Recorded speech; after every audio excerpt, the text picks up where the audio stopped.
Hi guys, welcome back to the channel. Myself Vinesh Kumar और tautomerism पढ़ रहे हैं हम। टोटोमेरिज्म में अभी तक हम क्या पढ़ चुके हैं, इनोलाइजेबल हाइड्रोजन कैसे कैलकुलेट करते हैं वो पढ़ चुके हैं। अभी क्या करने वाले हैं, हम मैकेनिज्म ऑफ टोटोमेरिज्म शुरू करेंगे। टॉपिक है आज का मैकेनिज्म ऑफ टोटोमेरिज्म। तो जनरली हम इसमें क्या पढ़ेंगे, कीटो एनोल टोटोमेरिज्म की बात कर रहे होते हैं, ठीक है। और कोई टोटोमर्स हम नहीं देखते हैं। तो सबसे पहले टोटोमेरिज्म का मैकेनिज्म दो तरह की होती है। एक होती है बेस कैटलाइज, जिसमें हम कैटलिस्ट को एज ए बेस लेते हैं, बेस को एज ए कैटलिस्ट लेते हैं, और दूसरा होता है एसिड प्रोमोटेड, ठीक है। तो सबसे पहले बेस कैटलाइज मैकेनिज्म की बात करते हैं। बेस कैटलाइज्ड मैकेनिज्म, ठीक है। बेस कैटलाइज मैकेनिज्म में सबसे पहले अपन कोई भी एक क्या लेते हैं, वही अपना एग्जांपल CH3CHO। तो मैं इसको ऐसे लिख लेता हूँ, CH2H C double bond O। अच्छा, इसको यहाँ पे मैं एक फिनाइल ग्रुप लगा देता हूँ, चलो ठीक है। तो ये क्या है, कीटो फॉर्म है हमारी। अब देखो होता क्या है, मैंने यहाँ पर एक बेस ले रखा है ना। अब ये बेस क्या है, इस हाइड्रोजन पे अटैक करता है, ठीक। इस हाइड्रोजन पे जब अटैक करेगा तो कुछ इस तरह की स्ट्रक्चर अपनी बनेगी। कौन कौन सी, इस यहाँ पे कार्बन आयन बन जाएगा, single bond C double bond O, single bond phenyl group, ठीक है। अब देखो यहाँ पे तुम्हें कुछ देखने को मिल रहा होगा कि पाई सिग्मा नेगेटिव चार्ज, यहाँ क्या हो गया, कॉन्जुगेशन। अब जब कॉन्जुगेशन है तो वहाँ पे क्या होगा, रेजोनेंस होगी।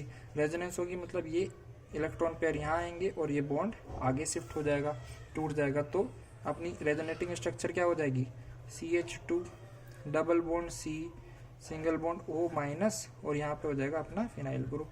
तो ये हो गई अपनी एक स्ट्रक्चर। अब देखो ये OH माइनस और ये H बना के क्या बनाया था, वाटर बनाया था। तो वाटर अपना प्रेजेंट है यहाँ पर। अब ये O माइनस जो है वो H प्लस H पे अटैक करता है और अपना OH बना लेता है। अपना क्या बन जाता है, OH माइनस बाहर निकल जाता है, ठीक है। देखो क्या बन जाएगा, CH2 double bond C single bond PH single bond OH plus OH minus. देखो अपना क्या बन गया, एक एल्कीन के साथ एडजेसेंट कार्बन पे एल्कोहल, तो इसे बोलते हैं इनोल। तो कीटो से इनोल फॉर्म में कन्वर्ट हो गया।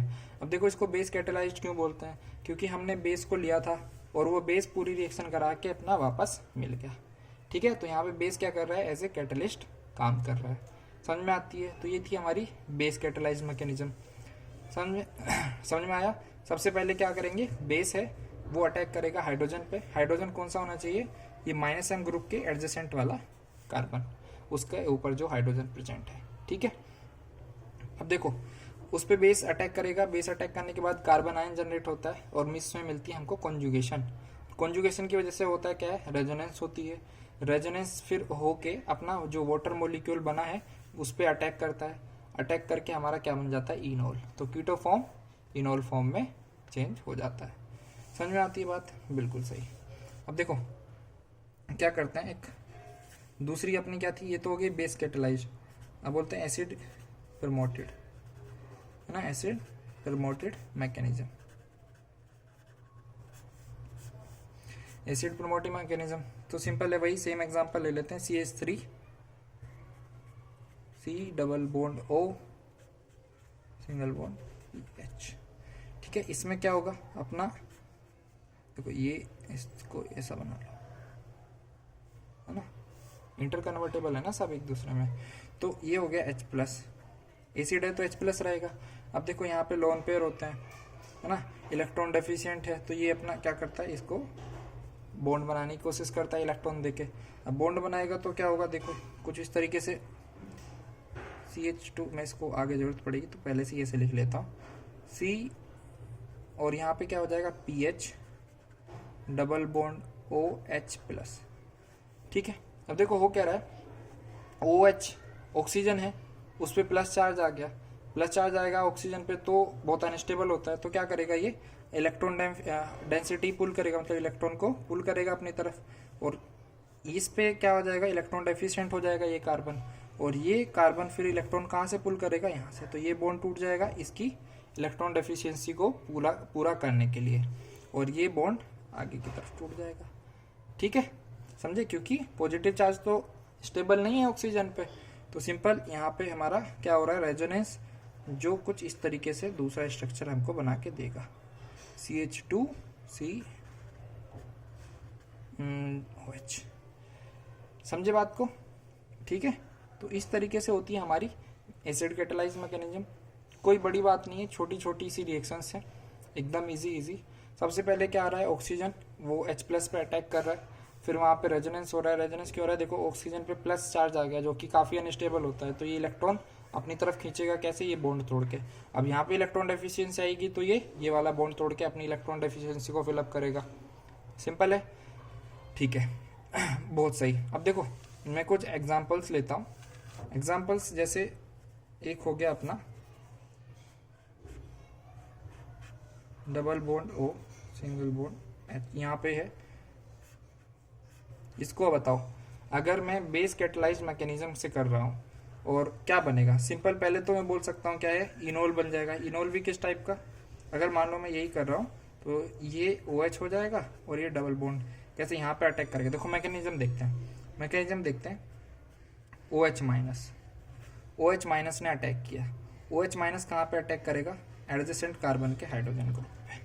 हाइड्रोजन ग्रुप पे जब अटैक करेगा तो अपना कुछ एक नया कंपाउंड बनेगा, डबल बॉन्ड O यहाँ पे माइनस। ठीक है, डबल बॉन्ड O यहाँ पे माइनस। अब क्या होगा, कॉन्जुगेशन है तो रेजोनेंस होगा। बॉन्ड इस तरह से टूट जाएंगे और एक नई रेजोनेटिंग स्ट्रक्चर बनेगी। वो क्या होगी, अपनी O माइनस डबल बॉन्ड। ठीक है, और हमको पता है उसमें क्या है अपना वाटर मॉलिक्यूल प्रेजेंट है, तो HOH ये यहाँ पर अटैक करेगा और ये बना देगा। ठीक है, समझ में आती है बात। अगर मैं इसी को क्या करूं, एसिड कैटालाइज में लिखूं, इसी एग्जांपल को एसिड कैटालाइज मैकेनिज्म से करें तो क्या होता है। देखो एग्जांपल क्या है अपना, डबल बॉन्ड। ठीक है, इसको क्या करना है, अब एसिड कैटालाइज मैकेनिज्म से हमको टोटोमराइज करना है। तो सबसे पहले क्या होता है, सबसे पहले अपना H+ कहाँ पे अटैक करता है, H+ पे अटैक करती है अपनी ऑक्सीजन। तो क्या बन जाता है, डबल बॉन्ड OH+। ऑक्सीजन पे प्लस चार्ज अनस्टेबल होता है तो क्या होगा, ये बॉन्ड इधर टूट जाएगा। अब ये बॉन्ड इधर टूट जाएगा तो ये बॉन्ड पे आगे डिफिशियंसी, और इसको डिफिशियंसी को पूरा करने के लिए ये बॉन्ड इसकी तरफ टूटेगा। ठीक है, तो नेक्स्ट हमारा क्या बन जाता है, इससे ये हो गया डबल बॉन्ड, नहीं सिंगल बॉन्ड OH है ना, सिंगल बॉन्ड OH, और ये बॉन्ड यहाँ तरफ टूट रहा है तो ये डबल बॉन्ड। ठीक है, तो ये हो गया अपना इनोल फॉर्म और ये कीटो फॉर्म। तो आई होप सबको समझ में आया होगा कि कैसे कीटो फॉर्म में एग्जिस्ट कर रहा है, कैसे नहीं कर रहा है। अच्छा एक एग्जांपल और ले लेते हैं अपन, कौन सा, देखो कुछ एग्जांपल्स ही ले लेते हैं अब इसमें। डबल बॉन्ड O और डबल बॉन्ड O, अगर मैं इसको कीटो फॉर्म में, इनोल फॉर्म में बदलूंगा, कैसे टोटोमराइज करेगा। देखो ये रहे इसके इनोलाइजेबल हाइड्रोजन, यहाँ पे है और यहाँ पे भी है।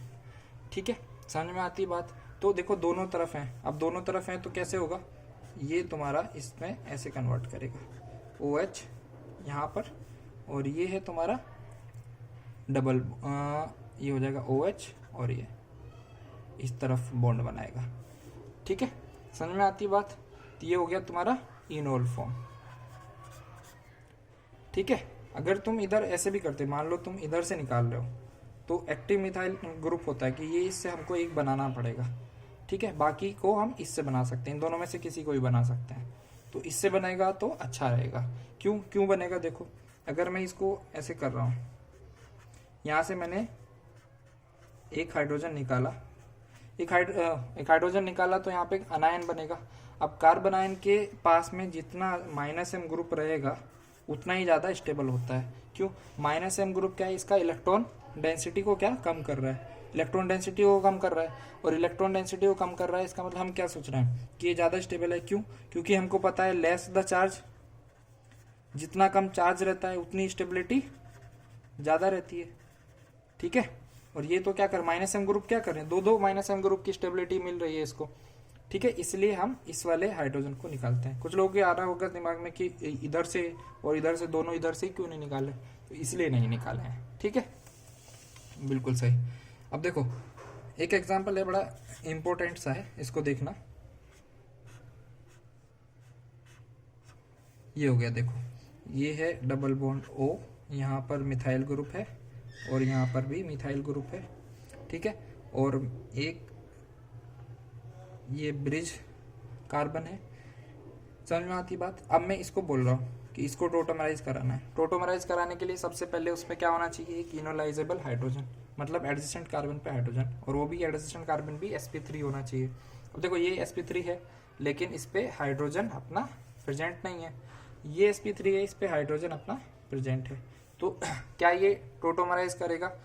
तो एक्चुअल में अगर मैं बात करूं तो यहाँ पे कोई टोटोमेरिज्म नहीं होता है, नो टोटोमेरिज्म। क्यों नहीं होता है? देखो हो क्या रहा है, जब ये जो हाइड्रोजन है, ये जो हाइड्रोजन है ये क्या है, ब्रिज कार्बन पे है, और हमको पता है ब्रेड्स रूल, ब्रेड्स रूल आपको पता है क्या, कि कोई भी ब्रिज कार्बन जो है वो sp2 नहीं हो सकता। क्या? Bridge head carbon can not be sp2। ठीक है, bridge head carbon can not be sp2। ठीक, तो होगा क्या, देखो सिंपल है, ये इसमें पार्टिसिपेट नहीं करेगा बिल्कुल। अगर मैं इस हाइड्रोजन को हटा देता हूं और इसको टोटोमेरिज्म कुछ ऐसा बनेगा, फिर इसका टोटोमेरिज्म कैसे बनेगा, double bond O, single bond OH, और ये। अब देखो ये हो क्या रहा है, ये वाला कार्बन sp2 हो जा रहा है, जबकि हमको पता है ब्रेड्स रूल क्या कह रहा है कि bridge head carbon can not be sp2। क्यों? क्योंकि ये अगर ये sp2 हो गया ना, तो इसका sp2 में एंगल कितना होता है, 120 डिग्री, और इतना एंगल ये नहीं कर सकता है।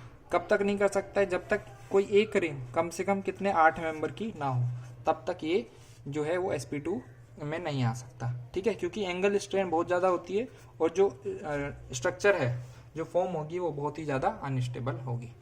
ठीक है, इसलिए ये जो है ब्रेड्स जो ब्रिज हेड कार्बन होते हैं और उन पे प्रेजेंट हाइड्रोजन वो टोटोमराइज नहीं करता है। ठीक है, ओके। तो ऐसे ही फिर एक और एग्जांपल लेता हूँ मैं। एग्जांपल कुछ इस तरीके से है, ये अपनी स्ट्रक्चर है, स्ट्रक्चर एक ब्रिज हेड कार्बन है, इसमें डबल बॉन्ड और CH3। तो सबसे पहले क्या देखना है अपने को, इसमें इनोलाइजेबल हाइड्रोजन, और इनोलाइजेबल हाइड्रोजन है हमारे, एक देखो ये है एडजेसेंट कार्बन, तो एक ये यहाँ पे प्रेजेंट है ना, और यहाँ पे है, लेकिन ये ब्रिज हेड कार्बन है तो ये तो काउंट नहीं होगा। तो सिंपली अपने क्या कर देंगे, देखो इस तरीके से, ये अपना OH और CH3। ठीक है, ये हो जाएगा। ठीक, नेक्स्ट एग्जांपल करते हैं अपन। नेक्स्ट एग्जांपल क्या होगा, देखो डबल बॉन्ड O है यहाँ पर, और ये है। ठीक, सबसे पहले अपने को क्या देखना है, इनोलाइजेबल हाइड्रोजन, तो 2 प्रेजेंट है, एक ये रहा यहाँ पर। ठीक है, डिस्टेंस वाले कॉन्जुगेशन में है ना। तो अब क्या होगा, देखो ये O है डबल बॉन्ड O, ये OH बनेगा, OH, और बॉन्ड कैसे आ जाएंगे, ये। ठीक है, अब देखो हो क्या रहा है, जब यहाँ पे जो स्ट्रक्चर है और यहाँ पे जो स्ट्रक्चर है, दोनों में फ़र्क क्या दिख रहा है, ये जो है एक एरोमेटिक स्ट्रक्चर है। क्या है? Aromatic structure. अब एरोमेटिक स्ट्रक्चर बहुत ज़्यादा स्टेबल होती हैं, तो होता क्या है, ये जो फॉर्म है, ये वाली फॉर्म बहुत कम एग्जिस्ट करती है, और मोस्टली यही फॉर्म ज़्यादा एग्जिस्ट करती है। ठीक है, तो क्यों ये एरोमेटिक स्टेबलाइज है, और एरोमेटिक स्टेबलाइज है तो इक्विलिब्रियम क्या होगा, फॉरवर्ड डायरेक्शन में ही मूव करेगा। तो इसको हम थोड़ा इस तरीके से दिखा देते हैं। ठीक है, तो एक और एग्जांपल लेता हूं मैं। एग्जांपल उसमें भी ऐसा ही कुछ एरोमेटिसिटी और एंटी एरोमेटिसिटी का चक्कर रहेगा, थोड़ा सा ध्यान देना। ये हो गई हमारी स्ट्रक्चर, डबल बॉन्ड O। ठीक, अब मैं इसको अगर टोटोमराइज कराऊं तो इनोलाइजेबल हाइड्रोजन तो है, ये रहे, है ना। या तो इसे डायरेक्ट देख लो या फिर कॉन्जुगेशन से देख लो, डबल सिंगल हाइड्रोजन। ठीक है, कॉन्जुगेशन है तो कॉन्जुगेशन है। अब देखो अगर मैं इसको बनाऊं तो क्या हो जाएगा, यहाँ पे हो जाएगा OH, है ना, यहाँ पे आ जाएगा डबल बॉन्ड, और ये डबल बॉन्ड है पहले से ही। अब देखो ये क्या हो गई, एक एंटी एरोमेटिक स्पीसीज हो गई, और हमको पता है एंटी एरोमेटिक स्पीसीज क्या होती हैं, बहुत ही ज़्यादा अनस्टेबल होती हैं। क्यों क्यों एंटी एरोमेटिक? 4 पाई बॉन्ड है ना, 4 पाई इलेक्ट्रॉन है, 4 पाई इलेक्ट्रॉन, 4 पाई इलेक्ट्रॉन होते हैं, उसमें क्या होता है वो एंटी एरोमेटिक। तो स्टेबिलिटी क्या हो गई, बहुत कम स्टेबल है, तो इसलिए ये जो फॉर्म है वो एग्जिस्ट ही नहीं करती है। क्यों? क्योंकि एक अनस्टेबल फॉर्म में क्यों जाएगा कोई भी आदमी, ठीक है, कोई भी कंपाउंड अनस्टेबल फॉर्म में क्यों जाएगा जब वो पहले से ही स्टेबल है, तो इसलिए ये फॉर्म एग्जिस्ट नहीं करती है। तो ये थी हमारे कुछ एग्जाम्पल कैसे कीटो को इनोल में टोटोमराइज करना है, ठीक है। आई होप सबको समझ में आया होगा। इस वीडियो में इतना ही रखते हैं। अगले वीडियो हम क्या करेंगे, stability of keto enol form, मतलब कीटो और इनोल की स्टेबिलिटी कैसे कैसे हम जांच करेंगे, ये देखेंगे नेक्स्ट वीडियो में। Thank you.